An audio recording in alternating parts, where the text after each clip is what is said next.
Oke, bismillahirrahmanirrahim. Assalamualaikum warahmatullahi wabarakatuh. Pada kesempatan kali ini kita akan sama-sama belajar tentang materi matematika keuangan. Yang mana di sini judul yang saya buat adalah kajian dampak program anuitas umur hidup terhadap pembangunan perekonomian pedesaan. Sebelumnya perkenalkan nama saya Yusri Kamilatul Huda dengan NIM 1908056018. Baik, jadi sebenarnya ini tuh adalah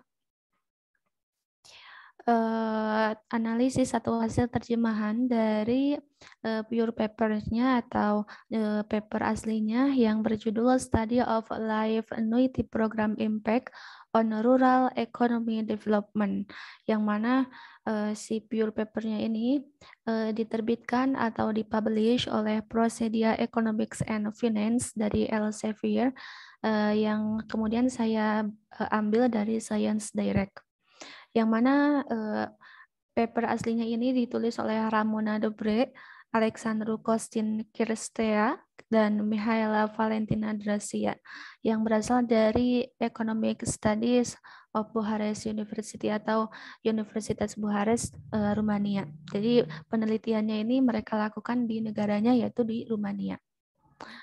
Ya, baik. Jadi intinya ini tentang apa sih dampak program anuitas umur hidup yang dijalankan pemerintah pada saat itu di Rumania terhadap pembangunan perekonomian di daerah pedesaan atau di wilayah pertanian.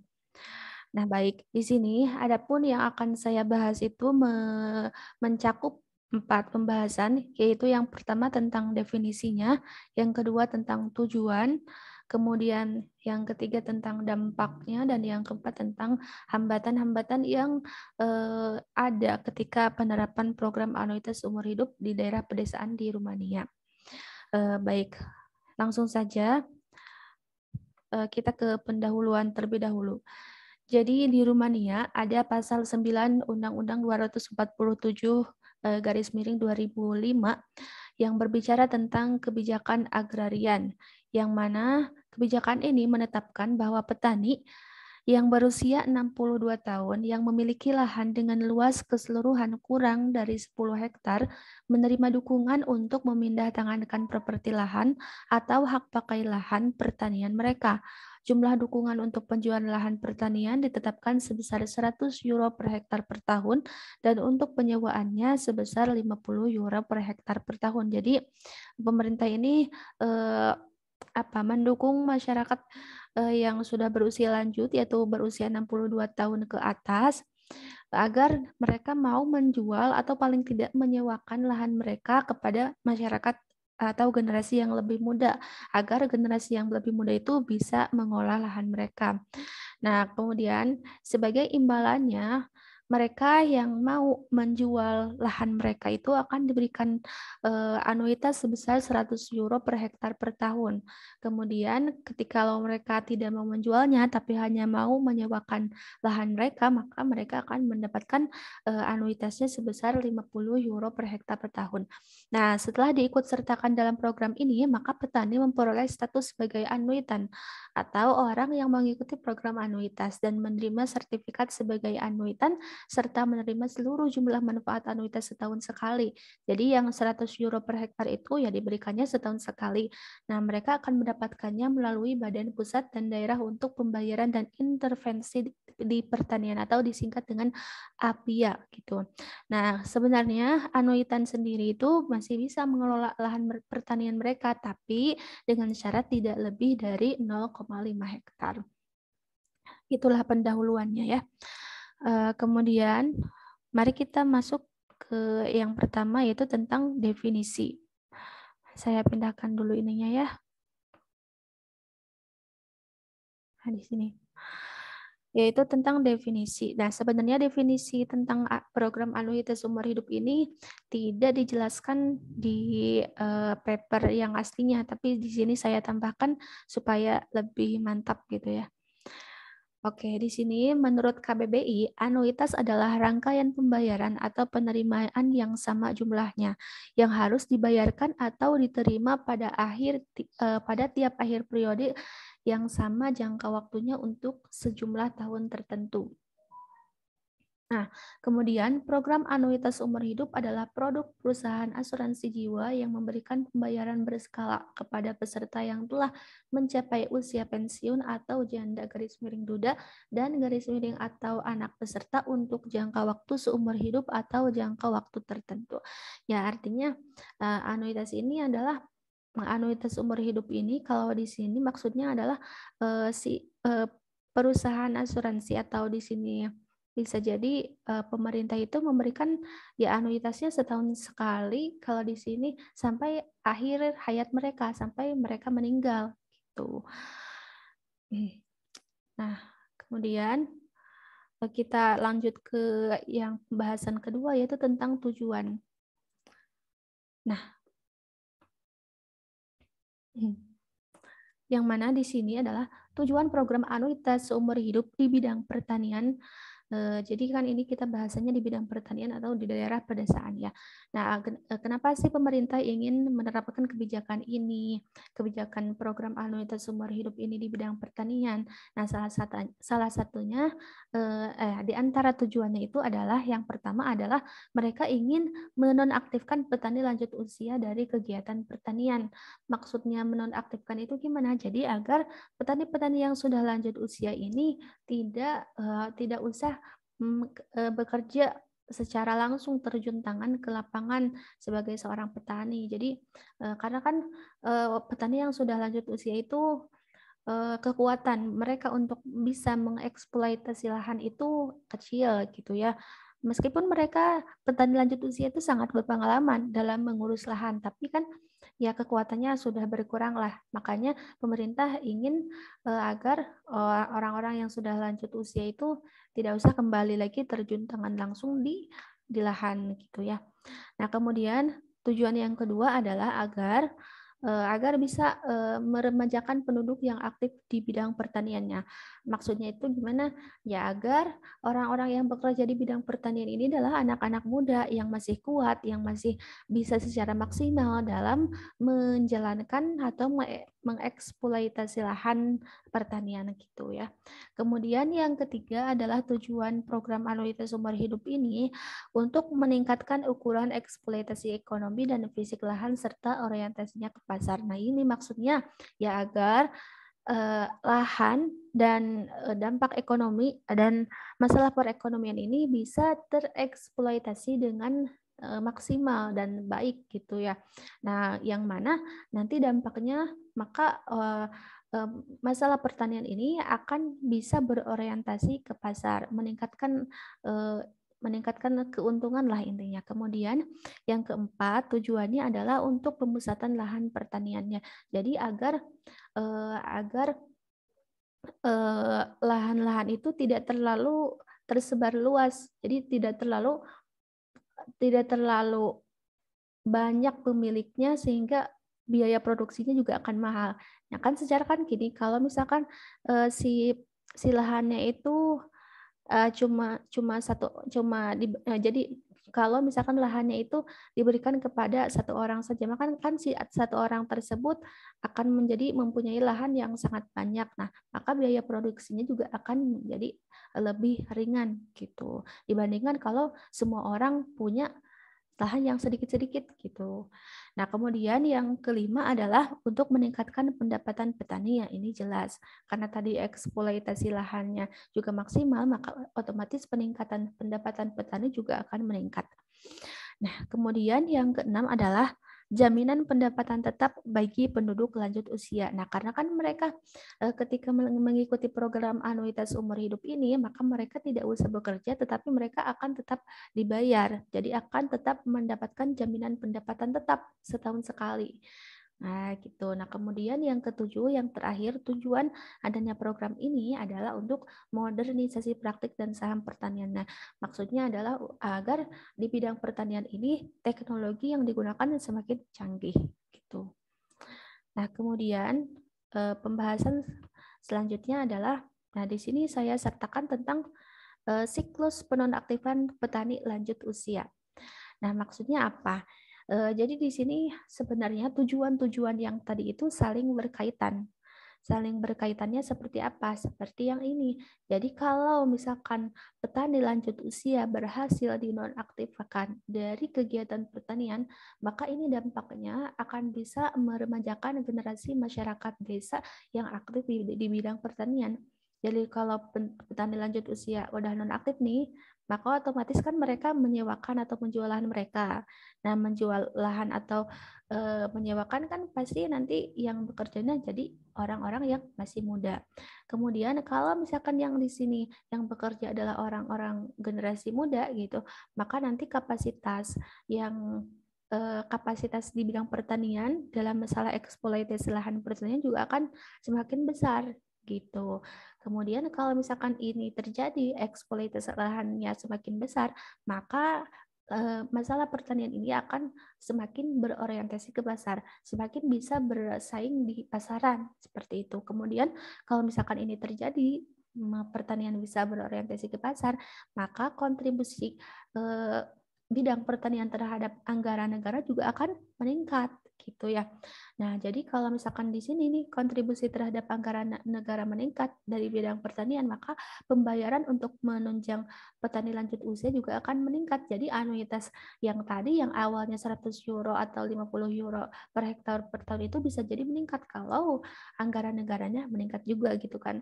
Nah, kemudian kalau misalkan ini pembayarannya meningkat, maka otomatis kan ini petani lanjut usia juga akan semakin mau menjual atau menyewakan lahan mereka. Nah, gitu. Jadi secara intinya kalau di sini sebenarnya yang menjadi kuncinya itu adalah yang ini, penonaktifan petani lanjut usia dari kegiatan pertanian. Kalau mereka udah mau menjual atau menyewakannya menurut kajian dari paper ini ya, maka insya Allah tujuan-tujuan lainnya juga akan bisa tercapai gitulah secara intinya. Oke, kita lanjut ke pembahasan yang ketiga yaitu tentang dampak positif dari adanya program anuitas seumur hidup ini. Nah, baik di sini ada dua dampak utama dalam penerapan program anuitas seumur hidup. Yang mana dampak yang pertama itu dalam bidang ekonomi, yang mana yaitu yang pertama meningkatkan kinerja saham pertanian. Yang kedua, mengurangi porsi pertanian dalam PDB dan meningkatkan nilai tambah bruto. Yang ketiga, meningkatkan transaksi pasar lahan. Dan yang keempat, mengembangkan industri hulu dan hilir. Kemudian dampak dalam bidang sosialnya adalah dapat meningkatkan taraf hidup masyarakat desa. Nah, supaya lebih jelas di sini saya sertakan skemanya. Jadi, dalam masalah pembangunan ekonomi perdesaan, nah ini itu kan tadi dijelaskan tujuan-tujuan program anuitasnya. Nah, berdasarkan tujuan-tujuannya itu, maka ini akan menghasilkan pengaruh atau dampak yang besar terhadap pembangunan desa. Nah, yang mana gini, kalau misalkan petani lanjut usia dapat dinonaktifkan dan generasi muda aktif di bidang pertanian, maka dampaknya akan meningkatkan transaksi pasar lahan gitu. Nah, kemudian kalau tujuan yang tadi tercapai yaitu peningkatan ukuran ekonomi dan fisik saham pertanian dan bisa pemusatan lahan pertanian, maka dampaknya atau pengaruhnya adalah meningkatnya nilai tambah bruto dan mengurangi porsi pertanian dalam PDB gitu. Nah, kemudian kalau tujuan yang tadi yaitu peningkatan pendapatan petani dan asuransi atau jaminan pendapatan tetap bagi generasi usia lanjut itu bisa tercapai juga, maka dampaknya atau pengaruhnya adalah untuk peningkatan taraf hidup di daerah pedesaan. Itu. Kemudian kalau tadi modernisasi lahan pertanian juga bisa tercapai, maka dampaknya adalah bisa membangun input dan output industri. Nah, seperti itu. Jadi, tujuan-tujuan yang tadi itu, kalau misalkan semua tercapai, maka ini akan bisa berpengaruh atau berdampak baik pada pembangunan desa, yaitu bisa meningkatkan transaksi lahan dan lain sebagainya, gitu ya. Baik, selanjutnya itu tentang hambatan. Nah, di sini hambatan apa saja sih yang ada dalam penerapan program anuitas ini ya, wajah saya menghalangi, dalam penerapan program anuitas seumur hidup. Nah, di sini Di antaranya hambatannya itu ada 5. Yang pertama yaitu tumpang tindih dengan kebijakan pertanian. Jadi program anuitas umur hidup ini sebenarnya masih perlu diperbaiki karena masih tumpang tindih. Jadi kebijakan ini berkata seperti ini, sedangkan program anuitas umur hidup ini berkata seperti ini. Jadi masih tidak sinkron gitu ya. Kemudian yang kedua yaitu inkonsistensi kadaster dan daftar lahan. Jadi daftar lahan dan kadaster ini belum konsisten, jadi masih inkonsisten gitu ya, masih tidak tetap. Kemudian yang ketiga adalah hambatan dalam penerapan program anuitas umur hidup di bidang pertanian, itu adalah kurangnya minat penduduk muda dalam melakukan kegiatan pertanian. Ini jelas di Indonesia juga seperti ini. Generasi muda banyak yang tidak mau terjun ke bidang pertanian dikarenakan kan banyak banyak berita-berita kalau di pertanian itu kan kerjanya capek tapi yang didapatkan sedikit gitu, makanya generasi muda banyak yang tidak mau. Nah, ini caranya adalah cara agar hambatan ini bisa terminimalisir adalah sering-sering sosialisasi dengan generasi muda gitu ya. Kemudian yang selanjutnya adalah keengganan penduduk lanjut usia untuk menjual atau menyewakan lahan pertanian. Ini juga menjadi hambatan dalam program ini. Kenapa? Karena banyak banget penduduk-penduduk yang sudah berusia lanjut itu tidak mau menjual atau menyewakan lahan mereka karena mereka takut ditipu. Intinya seperti itu. Jadi ini juga harus banyak sosialisasi. Kemudian yang terakhir yang menjadi hambatan adalah jumlah kecil yang diberikan sebagai anuitas. Jadi yang 10 euro per hektar per tahun atau 5 euro per hektar per tahun itu dianggap sebagai jumlah yang sangat kecil. Gitu, makanya banyak yang tidak mau menyewakan atau menjual lahan mereka. Nah, sebenarnya hambatan-hambatan yang ada dalam penerapan program anuitas umur hidup ini sangat bisa diminimalisir. Ya, diantaranya yang tadi seperti banyak-banyak melakukan sosialisasi terhadap masyarakat gitu, dan juga banyak-banyak melakukan sinkronisasi dengan kebijakan yang lain gitu. Nah, kemudian kita sudah ke tahap akhir yaitu kesimpulan. Jadi kesimpulannya seperti ini. Yang pertama, program anuitas umur hidup merupakan program yang berhasil mencapai tujuannya dan mampu menghasilkan dampak positif terhadap pembangunan desa. Nah, ini yang perlu dicatat. Karena ini kan studi kasusnya itu merupakan riset ya. Jadi program anuitas ini emang sudah dilaksanakan di Rumania gitu. Nah, kemudian yang kedua, menurut penelitian mereka di pengkaji kasus ini, dalam pelaksanaannya sejauh ini program anuitas umur hidup memberikan manfaat terhadap 89.000 individu. Nah, ini udah 89.000 individu udah sangat banyak yang menurut saya. Nah, yang mana 89.000 ini hanya 20% yang di bawah usia 70 tahun dan 49% diantaranya itu usianya di antara 70 sampai 80 tahun. Nah, kemudian program ini juga sudah membebaskan 330.000 hektar lahan, yang mana dari 330.000-nya 30.000-nya ini 247.000 hektar disewakan dan 82.000 hektarnya itu dijual. Jadi kan tadi pilihannya itu petani lanjut usia bisa menjual atau menyewakan lahan mereka. Nah, 247-nya itu mereka hanya mau menyewakan dan 82.000 hektarnya baru mereka mau menjual. Nah, kemudian rata-rata lahan yang diserah terimakan adalah sekitar 3,7 hektar. Nah, seperti itu kan tadi sebenarnya kalau misalkan petaninya punya lahannya itu lebih luas dari 10 hektar, mereka tidak usah gitu kan, udah banyak, mereka bisa jadi bos kalau lebih dari 10 hektar kan, jadi bisa mengelola sendiri gitu. Nah, kemudian yang ketiga adalah Mengenalkan kembali program anuitas umur hidup dan memperbaharuinya agar tidak tumpang tindih dengan kebijakan lainnya adalah sebuah solusi untuk mengembangkan sektor pertanian dan bahkan bisa mengembangkan perekonomian desa. Ya, jadi intinya agar hambatan-hambatan yang tadi bisa diminimalisir, kemudian agar program anuitas umur hidup ini dapat dijalankan lagi dengan yang lebih baik gitu, maka ya caranya atau solusinya dengan sosialisasi kembali dan sinkronisasi agar tidak tumpang tindih dengan kebijakan lain. Baik, ya segitu saja presentasi dari saya tentang analisis saya terhadap ini terhadap artikel jurnal atau paper yang diterbitkan di jurnal, ya yang mana terjemahannya itu dari paper itu adalah yaitu ini, kajian dampak program anuitas umur hidup terhadap pembangunan perekonomian pedesaan. Ya, sekian saja dari saya. Terima kasih atas perhatiannya.